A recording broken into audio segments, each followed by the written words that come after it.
ಇದು ನನ್ನ ಜೀವನದ ಪರ್ವ ದಿನ. ನಿಮ್ಮ ಅಭಿಮಾನದಲ್ಲಿ ನನ್ನ ತೇಲಿಸಿದ ದಿನ. ನನ್ನ ಪ್ರೀತಿಯ ಕರುನಾಡ ಜನತೆಗೆ ನನ್ನ ಪ್ರೀತಿಯ ಕೃತಜ್ಞತೆಯ ನಮಸ್ಕಾರ. ಇದು ನನ್ನ ಕೃತಜ್ಞತೆ ಹೇಳುವ ಕಾಲ. ಬಂಧುಗಳೇ, ಇಂದು ನಾನು ರಾಜಕಾರಣಿಯಾಗಿ ನಿಂತಿಲ್ಲ. ಇಂದು ನಾನು ನಿಮ್ಮೆಲ್ಲರ ಬಂಧುವಾಗಿ, ನಿಮ್ಮೆಲ್ಲರ ಹೆತ್ತು ಬೆಳೆಸಿದ ಮಗನಾಗಿ ನಿಮ್ಮೆದುರು ನಿಂತಿದ್ದೇನೆ. ಮದಕರ ನಾಯಕ ಆಳಿದ ನಾಡು, ವೀರವನಿತೆ ಓನಕ್ಕ ಓಬವ್ವ ಜನ್ಮ ತಾಳಿದ ಭೂಮಿ, ಶರಣ ಶ್ರೇಷ್ಠರು ನಡೆದಾಡಿದ ತಪೋವನ, ಐತಿಹಾಸಿಕ ಚಿತ್ರದುರ್ಗ. ಇಂದು ಕನ್ನಡ ನಾಡಿನ ಮೂಲೆ ಮೂಲೆಯಿಂದ ಹರಿದು ಬಂದಿರುವ ನಿಮ್ಮ ಅಭಿಮಾನದ ಜನಸಾಗರದ ಮುಂದೆ ನಿಂತಿರುವ ನನಗೆ ಅಕ್ಷರಶಃ ಇಂದು ಮಾತು ಹೊರಬರುತ್ತಾ ಇಲ್ಲ. 50 ವರ್ಷಗಳು ನಿಮ್ಮೊಂದಿಗೆ ಕಳೆದ ಸಂದರ್ಭವನ್ನ ಈ ರೀತಿ ಅಭಿಮಾನದ ಹೊಳೆಯಲ್ಲಿ ನನ್ನನ್ನು ತೋರಿಸಿ ಸರಳಗರ ಪಡುತ್ತಿರುವುದಕ್ಕೆ ನಾನು ಜನ್ಮಾಂತರಕ್ಕೂ ನಿಮಗೆ ಋಣಿಯಾಗಿದ್ದೇನೆ. ಎಷ್ಟೇ ಕಾರ್ಯದ ಒತ್ತಡವಿದ್ರೂ ಸಹ ಇಂದಿನ ಕಾರ್ಯಕ್ರಮದಲ್ಲಿ ಭಾಗವಹಿಸಲು ಆಗಮಿಸಿರುವ ಸರ್ದಾರ್ ವಲ್ಲಭಭಾಯಿ ಪಟೇಲ್ ನಂತರ ದೇಶ ಕಂಡ ದಿಟ್ಟತೆಯ ಗೃಹ ಮಂತ್ರಿ ಅಮಿತ್ ಶಾ ಅವರು ಇಲ್ಲಿ ಬಂದು ಕುಳಿತಿರುವ ನಮ್ಮೊಂದಿಗಿರುವ ಈ ಕ್ಷಣ ದುರ್ಗದ ನೆಲದಲ್ಲಿ ಅವರೊಬ್ಬ ವೀರ ಮದಕರಿ ನಾಯಕನಂತೆ ಕಂಗೊಳಿಸುತ್ತಿದ್ದಾರೆ. ಏಕೆಂದರೆ ದೇಶ ಕಂಡಂತಹ ಶ್ರೇಷ್ಠ ಪ್ರಧಾನಿ ಸ್ವಾತಂತ್ರ್ಯಾನಂತರ ಭಾರತವನ್ನು ಮುಗಿಲೆತ್ತರಕ್ಕೆ ಕೊಂಡೊಯ್ಯಲು, ವಿಶ್ವದ ಮುಂಚೆಲೆಗೆ ಭಾರತವನ್ನು ಮೊದಲ ಸ್ಥಾನದಲ್ಲಿ ನಿಲ್ಲಿಸಲು ಸಂಕಲ್ಪ ತೊಟ್ಟು ದುಡಿಯುತ್ತಿರುವ ನಮ್ಮ ನೆಚ್ಚಿನ ಪ್ರಧಾನಿ ನರೇಂದ್ರ ಮೋದಿ ಅವರಿಗೆ ಹೆಗಲು ಕೊಟ್ಟು ರಾಷ್ಟ್ರವನ್ನ ಉಳಿಸುವುದಕ್ಕೆ ಅಮಿತ್ ಶಾ ಜಿ ಅವರ ಅನರ್ಷೆ ದುಡಿತಾ ಇದ್ದಾರೆ. ಇಂದು ಪಶ್ಚಿಮ ಬಂಗಾಳದಂತ ಬೃಹತ್ ರಾಜ್ಯ ನುಸುಳುಕೋರರ ಹಾವಳಿಯಿಂದ ಭಾರತಕ್ಕೆ ಸವಾಲಾಗಿ ಪರಿಣಮಿಸಿತ್ತು. ಕಳೆದ 3-4 ದಶಕಗಳಿಂದ ಅಲ್ಲಿ ಮುಕ್ತ ಮತ್ತು ನ್ಯಾಯ ಸಮ್ಮತ ಚುನಾವಣೆ ನಡೆದಿರಲಿಲ್ಲ.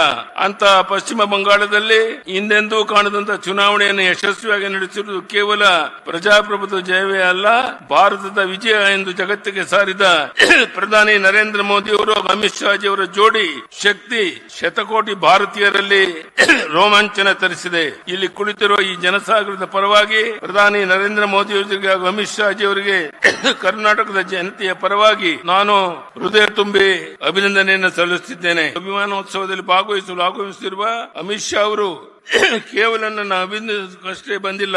ಈ ದೇಶ ಸುಭದ್ರವಾಗಿದೆ. ದೇಶಕ್ಕೆ ಎದುರಾಗುವ ಯಾವುದೇ ಒಳಗಿನ ಅಥವಾ ಹೊರಗಿನ ಸವಾಲುಗಳನ್ನ ನಾವು ಅತ್ಯಂತ ಕಠಿಣ ಕ್ರಮಗಳಿಂದ ಸೆದೆಬಿಡುತ್ತೇವೆ ಎಂಬ ಸಂದೇಶವನ್ನು ನೀಡಲು ಬಂದಿದ್ದಾರೆ. ಪ್ರೀತಿ ಇಟ್ಟು ಬಂದಿರುವ ಅವರಿಗೆ ನಾನು ಕೃತಜ್ಞತೆ ಸಲ್ಲಿಸುತ್ತೇನೆ. ಕೇವಲ ಯಡಿಯೂರಪ್ಪನ ಅಭಿಮಾನೋತ್ಸವ ಅಷ್ಟೇ ಅಲ್ಲ, ಪ್ರಧಾನಿ ಮೋದಿ ಹಾಗೂ ಅಮಿತ್ ಶಾ ಅವರ ಪಂಚರಾಜ್ಯಗಳ ಚುನಾವಣೆಯಲ್ಲಿ ದಿಗ್ವಿಜಯ ಸಾಧಿಸಿದ ಸಂತೋಷದ ಸಂಭ್ರಮದ ಹೌದು ಎಂದಕ್ಕೆ ನಾನು ಅಭಿಮಾನ ಪಡುತ್ತಿದ್ದೇನೆ.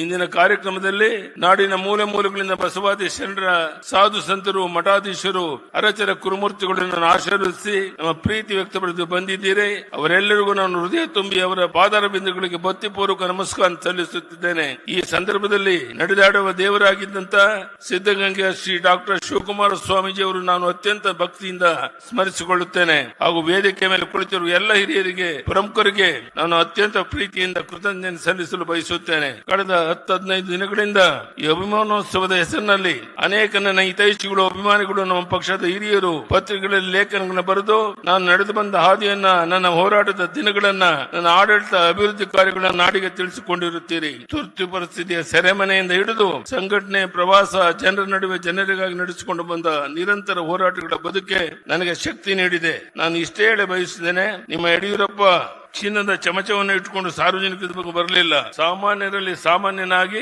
ಅನಿರೀಕ್ಷಿತ ತಿರುವುಗಳಾಗಿ ನಾನು ಈ ನಾಡಿನ ಜನರ ಸೇವೆಗೆ ಸಮರ್ಪಣೆಗೊಂಡವನು. ಭೂಕೇರಿಯಲ್ಲಿ ಜನ್ಮ ತಾಳಿ ಶಿಕಾರಿಪನ್ನು ಕರ್ಮಗಿಸಿಕೊಂಡು ಸಂಕಷ್ಟದ ರೈತರ ಸಮಸ್ಯೆಗಳು, ನೊಂದ ಬಡವರ ಜನತೆಗಾಗಿ, ನನ್ನ ತಾಯಂದಿರ ಸಹೋದರರ ಕಣ್ಣೀರು ಒರೆಸುವ ಯೋಜನೆಗಳನ್ನು ರೂಪಿಸುವುದಕ್ಕಾಗಿ ಅಕ್ಕ ಮಹಾದೇವ ಹುಟ್ಟಿದ ಶಿಕಾರಿಪುರದಿಂದ ಬಂದು ಲಿಂಗ ಸಮಾನತೆ ಎತ್ತಿ ಹಿಡಿಯಲು ಹೆಣ್ಣು ಶಿಶುಗಳನ್ನು ಭ್ರೂಣ ಹಂತದಲ್ಲೇ ರಕ್ಷಿಸಲು ಭಾಗ್ಯಲಕ್ಷ್ಮಿ ಯೋಜನೆಯನ್ನ ತಂದದ್ದು ನನಗೆ ಸಾರ್ಥಕ ಭಾವನೆ ಮೂಡಿಸಿದೆ. ನನ್ನಿಂದ ಸಾಧ್ಯವಾದಷ್ಟು ಅನ್ನದಾತನ ರೈತನ ಕಣ್ಣೀರು ಒರೆಸುವ ಪ್ರಾಮಾಣಿಕ ಪ್ರಯತ್ನ ಮಾಡಿಕೊಂಡು ಬಂದಿದ್ದೇನೆ. ರೈತರಿಗಾಗಿ ಪ್ರತ್ಯೇಕ ಕೃಷಿ ಬಜೆಟ್ ಮಂಡಿಸಿದ ಸಾರ್ಥಕತೆಯನ್ನು ನಾನು ಎಂದಿಗೂ ಮರೆಯಲಾರೆ. ಸದ್ಯ ಸುರಕ್ಷಿತ ನಮ್ಮ ರೈತರಿಗೆ ಬಡ್ಡಿ ರಹಿತ ಸಾಲ, ರಾಜ್ಯದ ನೀರಾವರಿ ಯೋಜನೆ ಶಕ್ತಿ ಮೀರಿ ಕೆಲಸ ಮಾಡಿದ್ದೇನೆ. ನನ್ನ ಜೀವಮಾನವೇ ಹೋರಾಟದ ಜೀವನ.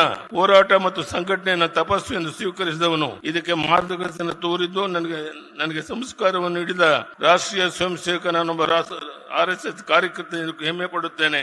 ಅಧಿಕಾರದ ಬೆನ್ನತ್ತಿ ಹೋರಾಟಕ್ಕಿಳಿಯಲಿಲ್ಲ. ಮುಖ್ಯಮಂತ್ರಿಯ ಕನಸಂತೂ ಎಂದೂ ಕಂಡಿರಲಿಲ್ಲ.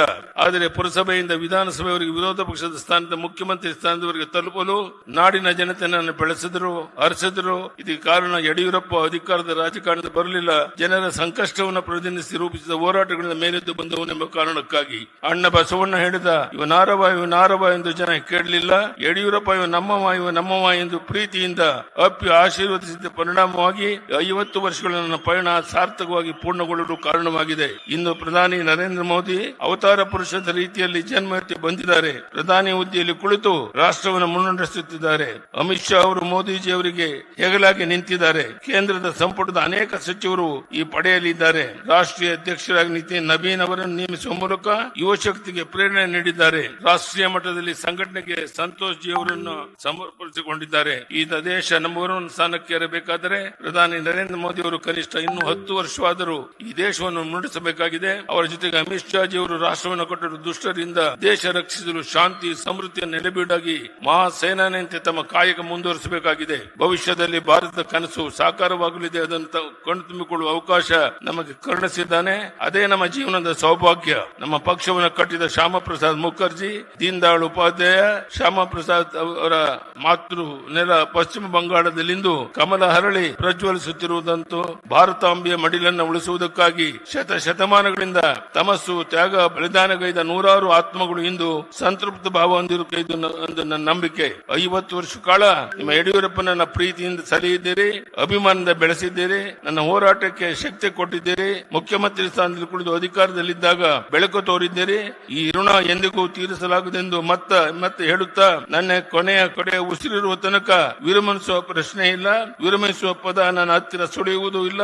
ನನಗೆ ದೇವರು ಶಕ್ತಿ ಕೊಟ್ಟಿರುವ ತನಕ ಸಂಘಟನೆ ಹೋರಾಟವನ್ನು ನಾಡಿಗಾಗಿ, ದೇಶಕ್ಕಾಗಿ, ಪಕ್ಷಕ್ಕಾಗಿ ಮತ್ತೊಮ್ಮೆ ನಾನು ಪ್ರಾಮಾಣಿಕ ಪ್ರಯತ್ನ ಮಾಡ್ತೇನೆ ಎನ್ನುವ ಮಾತನ್ನು ಹೇಳ್ತಾ, I assure you that the people of Karnataka stand united with the vision of Viksit Bharat under the leadership of our honourable prime minister Narendra Modi ji. I will travel the length and breadth of Karnataka, connect with the people to seek their blessing for the case of strengthening the nation. ಈ ಮಾತನ್ನ ಹೇಳ್ತಾ